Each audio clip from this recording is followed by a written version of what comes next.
किसी की मजबूरियों पर ना हंसिए, कोई मजबूरियां खरीद कर नहीं लाता। डरिए वक्त की मार से, बुरा वक्त किसी को बता कर नहीं आता। अकल जितना भी तेज हो, नसीब के बिना नहीं जीत सकती। लेकिन जो चले परमात्मा के दिखाए राह पर, नसीब भी उसकी बदल जाती। सतगुरु बदल देते हैं भाग्य की रेखा, नसीब का कलम कुछ ना कर पाते। साथ संगत जी प्यार से कहना, धन निरंकार जी। दासी एक बार फिर से हाजिर है, एक दिल छू लेने वाली साखी लेकर। दासी उम्मीद करती है कि आप संतों जी को ये साखी बहुत ही पसंद आएगी। संतो जी एक सेठ जी थे और सेठ जी और उनकी पत्नी दोनों सत्संगी थे। वो जानते थे कि चाहे कितनी भी दौलत क्यों ना हो, वो दौलत उनकी किस्मत नहीं बदल सकती। किस्मत तो सिर्फ सतगुरु के चरणों में जाकर ही बदलती है। किस्मत और भाग्य तो सतगुरु के चरणों में जाकर ही बदलती है। संतो जी सेठ जी की बेटी सत्संगी नहीं थी, वो दुनियावी माया में उलझी हुई थी। ना ही उसे सत्संग पर भरोसा था। उसे लगता था सत्संग तो सिर्फ और सिर्फ टाइम पास के लिए होता है। सेठ और सेठानी अपनी बेटी को बहुत समझाते, लेकिन वो समझ नहीं पा रही थी, या संतो जी कहें तो समझना नहीं चाह रही थी। संतो जी सेठ जी ने अपनी बेटी की शादी एक बहुत बड़े घर में की ताकि वो हमेशा खुश रहे, उसे कोई चीज की कमी ना रहे। लेकिन बेटी के भाग्य में सुख न होने के कारण उसका पति जुआरी शराबी निकल गया, जिससे सब धन समाप्त हो गया। बेटी की ये हालत देखकर सेठानी जी रोज सेठ जी से कहती कि आप दुनिया की मदद करते हो, मगर अपनी बेटी की परेशानी में होते हुए भी उसकी मदद क्यों नहीं करते हो। संतो जी सेठ जी कहते थे कि उसका भाग्य तो सतगुरु के चरणों में जाकर ही उदय हो सकता है, उसकी किस्मत तो सतगुरु के चरणों में जाकर ही बदल सकता है। और जब उनका भाग्य उदय होगा तो अपने आप सब मदद करने को तैयार हो जाएंगे। याद रखो, सतगुरु ही किस्मत की रेखा बदल सकते हैं, सतगुरु ही भाग्य उदय कर सकते हैं। संतो जी एक दिन सेठ जी घर से बाहर गए थे कि तभी उनका दामाद घर आ गया। सास ने दामाद का आदर सत्कार किया और बेटी की मदद करने का विचार उसके मन में आया कि क्यों ना मोतीचूर के लड्डुओं में असरफिया रख दी जाए। ये सोच कर सास ने लड्डुओं के बीच में सोने की असरफिया दबाकर रख दी और दामाद को विदा करते समय 5 किलो शुद्ध देसी घी के लड्डू, जिनमें असरफिया थी, दे दी। सासंगत जी दामाद लड्डू लेकर घर से चला। दामाद ने सोचा कि इतना वजन कौन लेकर जाएगा, क्यों ना मिठाई की दुकान पर इसे बेच दिया जाए। सासंगत जी दूसरी तरफ सेठानी ने अपनी बेटी को फोन लगाकर ये कह दिया कि दामाद जी के हाथों से मैंने लड्डू भेजवाई हैं। उस लड्डू में मैंने सोने की असरफिया भी रखी हैं ताकि तुम्हें थोड़ी मदद मिल जाए।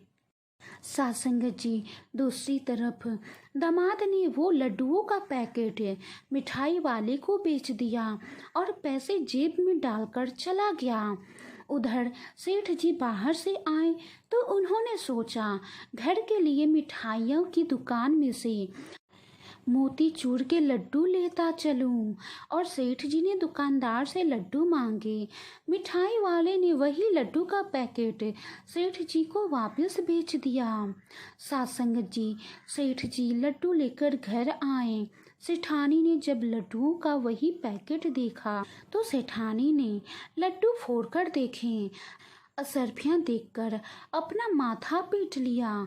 सेठानी ने सेठ जी को दामाद के आने से लेकर जाने तक और लड्डुओं में असरफियाँ छिपाने की बात कह डाली।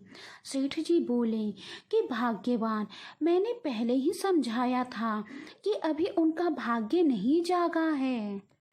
उनका भाग्य तभी जागेगा जब वो अपना शीश सतगुरु के चरणों में झुकाएंगे। सतगुरु ही उनका भाग्य बदल सकते हैं। देखा, मोहरे ना तो दामाद के भाग्य में थे और ना ही मिठाई वाले के भाग्य में। इसीलिए कहते हैं, भाग्य से ज़्यादा और समय से पहले किसी को कुछ ना मिला है और ना ही मिलेगा। इसीलिए परमात्मा जितना दे उसी में संतोष करना सीखें। भाग्यवान, अगर आप कुछ कर सकती हैं तो ये करिए कि अपनी बेटी और दामाद को समझाएं कि सत्संग चले, सतगुरु के चरणों में जाकर शीश झुकाएं, अपना जीवन सेवा, सिमरन और सत्संग में लगाएं। तब देखिएगा हमारी बेटी और दामाद का भाग्य कैसे बदल जाएगा। खुशियाँ उनके दरवाजे पर दस्तक दे देंगी। संतू जी, सेठानी ने अपनी बेटी को बहुत समझाया। बहुत समझाने के बाद बेटी ने कहा, ठीक है माँ, मैं तुम्हारे साथ सत्संग चलूँगी, लेकिन आज भी मुझे यही लगता है कि सत्संग एक टाइम पास का जरिया है। साथ संगत जी, सेठानी बोली, कोई बात नहीं बेटा, तुझे लगता है जो, तो उसी सोच में रह कि सत्संग चल, सत्संग तेरी सोच जरूर बदल देगा। साथ संगत जी, ऐसा ही हुआ। बेटी और दामाद दोनों सत्संग गए। सतगुरु के चरणों में शीश झुकाया और सत्संग करने लगे। धीरे धीरे ऐसा हुआ कि अब उन्हें सत्संग में मन लगने लगा। दोनों सत्संग के साथ साथ सेवा और सिमरन करने लगे, भक्ति की राह पर चलने लगे, सतगुरु के दिखाए हुए रास्ते पर चलने लगे। फिर समय बदला, भाग्य बदला और उनकी किस्मत भी बदली। बेटी और दामाद के घर में खुशियों ने दस्तक दी। संतू जी, कहने का भाव यही है कि जीवन में अगर बुरा वक्त चलता है तो याद रखें, कोई भी आपको थोड़े समय के लिए कुछ पैसों से मदद कर सकता है, लेकिन अपना जीवन तो ये सतगुरु ही बदल सकता है। किस्मत की रेखा, भाग्य की नसीब अगर किसी में बदलने की शक्ति है तो वो सतगुरु ही हैं। सतगुरु ही रूठे हुए भाग्य को मनाता है।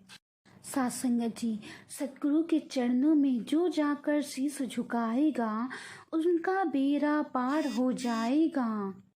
जो सतगुरु के चरणों में जाता है वो खाली हाथ वापस लौट के कभी नहीं आता है। सतगुरु उनकी खुशियाँ झोलियों में भर देते हैं, जीवन की हर राह में उनके साथ चल देते हैं। साथ संगत जी, वाणी में कोई त्रुटि हो तो दासी को बख्श लेना जी, प्यार से कहना। धन निरंकार जी। किसी की